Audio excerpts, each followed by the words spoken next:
the Longford barracks, which what I worked with before for 1916, we had made all these figures to kind of commemorate innocent people who had died during 1916. And it's such an amazing venue, this barracks, but something we became aware of, there was actually a cavalry barracks.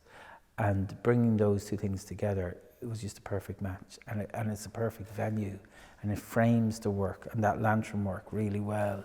And we knew these things. So we got great support from Longford County Council, and then the Arts Council in turn were really enamoured with the idea, and the funding all came through. So part of the project was working with the people from Longford, and Light Brigade is bigger than the title from the point of view that we've borrowed that word from the charge of the Light Brigade, because there is a connection between the barracks and the Crimean War, because of course people were trained there and horses were trained there.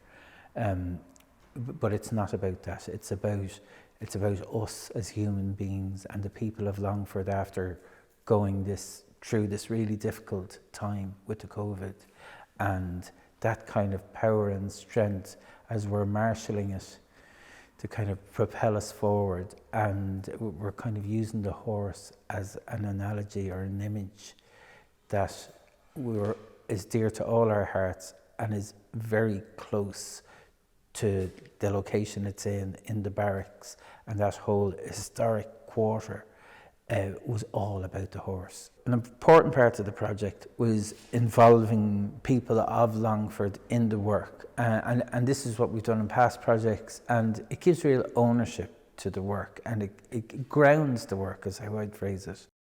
Shane rang me, Shane Cross, and set it up, and we didn't really know what to expect, but it's quite an enjoyable day now, and it's really very good what's going on here, and it's something new that we hopefully be able to bring into practice from here on in. Tom is brilliant. He shows he's an expert in this making of these lanterns and telling us about different shapes that he can make, and from here on I hope that we'll be able to put some of it into practice. It might be just as skillful as Tom, but he knows what he's about anyway, and I'm sure he'll always be there to give us help if we need his advice in the future. And indeed Raquel there as well, she's very good as well. Yeah, it's very good. Yeah, there's no question at all about it. There's a variety of stuff in it, and it's great. It's great for all our members. Like, I mean, we have 25 or 6 members, so with this COVID, I suppose it's restricted it a bit, but we're still getting a good few there. We worked with 80 individuals in 8 different groups in Longford, and they ranged from men's sheds groups to women's groups to TY groups. It was a great experience, and we made these pod-like structures which the people went out and collected leaves and foliage from Longford, from the environment, and kind of sealed them into the tissue paper and into these pods. It's great to see the students interacting with an artist and asking him questions about how he became an artist, and just great to see them learning all new skills and working on such a large scale as well. It's something that they'd never really get the opportunity to do in a day-to-day classroom setting. So to me, these pod-like structures really represent the almost like the eggs or the seeds of the Longford people, and that's interspersed in the installation with the horses. The fact that they're getting to work large scale, we wouldn't again have much of an opportunity to do that within the art curriculum in school, so getting to make big large scale sculptures is a really good bonus.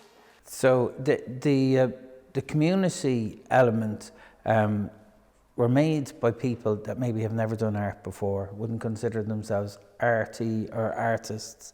And what's been really exciting is seeing people, because there is a technique which I lead people through, and I showed them the technique, and we've used wire, and it's wire that, unbeknownst to you, you're looking at all the time because it's fencing wire. So we're surrounded by it in Ireland. Every fence in Ireland, that's the wire we're using. And masking tape and some bamboo for support. So we make these frames with this wire and the tape, and then we use the bamboos to kind of give it some rigidity. And then we cover those structures with cling film as a base. And then we use this very special tissue paper called wet strand tissue. And then that gets soaked in PVA glue and placed over these frames we've made. And when the glue dries, they're finished, and put lights inside them. So it's a very simple structure, lantern making. It's not so much how I'm finding it really. I'm just looking at the students here and the work that's being produced. I mean, that's the most important thing, and it's incredible. I mean, they're there since 9:30 this morning, and it's nearly lunchtime now. And Jesus, the energy they're putting into it, the interest they have in it, the positive feedback they've been giving us, yeah, it's exceeded expectations. I have to say, it's been a hugely successful morning. So before they know it, they're making sculpture and they're making all those creative decisions, but people get into the flow of it, and because it is a very natural thing, but because it's not traditional art materials, people aren't intimidated by that, or the white canvas and the paint. It's not that. It's materials we're very familiar with, like wire and cling film and tape. And the next thing you know, people are making these wonderful creative decisions, intuitive creative decisions, and that can be seen in the work. Yeah, there's a gorgeous kind of confidence that people end up doing, and I think it's because they're using materials that are natural to them. Of course, there's some natural materials, but they feel it's normal. And the next thing, they've stood back. We've put lights inside these lanterns, and they're like, oh, I didn't realize I was making a piece of sculpture. But there's something that happens when the hands are engaged, I think, where it's almost like a meditation with your hands, and you're thinking with your hands rather than overthinking things with your mind, you know. I find the workshop absolutely brilliant. It's great to have young people engage in the community, in their own family resource centre, and doing work, you know, on something that they're creating from scratch themselves and being part of this amazing workshop. So it's absolutely brilliant. It's a pleasure to work with Tom. He's a great way with the kids. He's really patient and really kind, and just really open to sharing his experience as an artist.